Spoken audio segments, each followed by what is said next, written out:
What have we got, Ruth? We've got Claire on the line. Hello, Claire. Hello, Ruth. Hello. How are you? I'm very well. More to the point, how are you, Claire? Yes, I'm not too bad, thank you. The reason I'm ringing in is because just after Christmas, I was diagnosed with cancer. Oh, I'm so sorry. They said the cancer was terminal, but I sort of made the effort. I'm going to fight the cancer.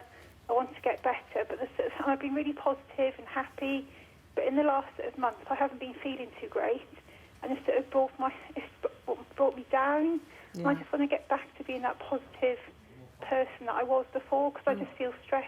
Yeah. Stress isn't good for cancer. No. I've read that, and I just want a bit of advice about how really I can get back to being smiley Claire. And you're worried about how... sad Claire all the time. And you're worried about how this is impacting as well on your husband and your 2 children too. Yeah, because I've got an 8-year-old and a 9-year-old, and we've been quite open with them. They sort of know everything. So I was just like, a bit of advice, please. Well, look, we understand how you or anybody would be struggling with this, Claire. There's Nick and there's Eva. What would you like to say? What would you like to say to them? Hello, Nick. Hello, Eva. Hello.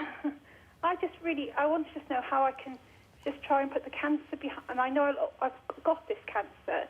I can't escape it at the moment. But I just want to know how I can sort of just get back to being positive Claire and happy Claire. Completely understand, Claire. Do you know what? I think that anybody faced with the same situation, it's going to be tough and it's going to be a challenge, but your illness doesn't define who you are. No. And if you were to ask your children to define you, they would never, ever bring your illness into it. So to help you, and you're absolutely right, stress is so detrimental to our health. So it's really important that we need to get happy Claire back.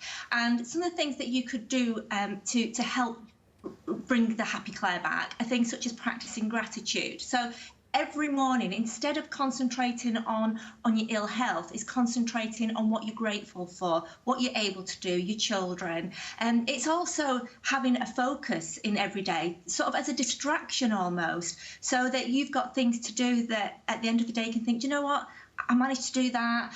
It's also asking your children. I think a really great little exercise that you can do is to stand in front of the mirror with your children and get them to write little post-it notes and stick on that mirror what they see when they see mummy, because that will help you realise that yes, there's an illness, but that's not who Claire is. So it's changing your focus, and like I said, understandable under the circumstances, but you are obviously an amazing lady and spectacular lady, and I'm sure that with your husband and children's help, they can help to shift your focus onto how amazing you are.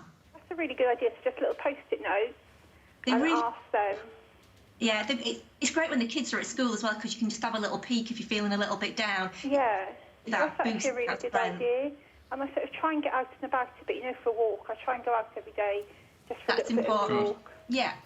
Distraction and doing things, gratitude, and like I said, the little post-it notes is just a great little tip. Yeah, that's a really good idea, that is. I like that idea. Thank you. Well, have a think on that, Claire. Guys, thank you. Thank you very Nick, much. I'd like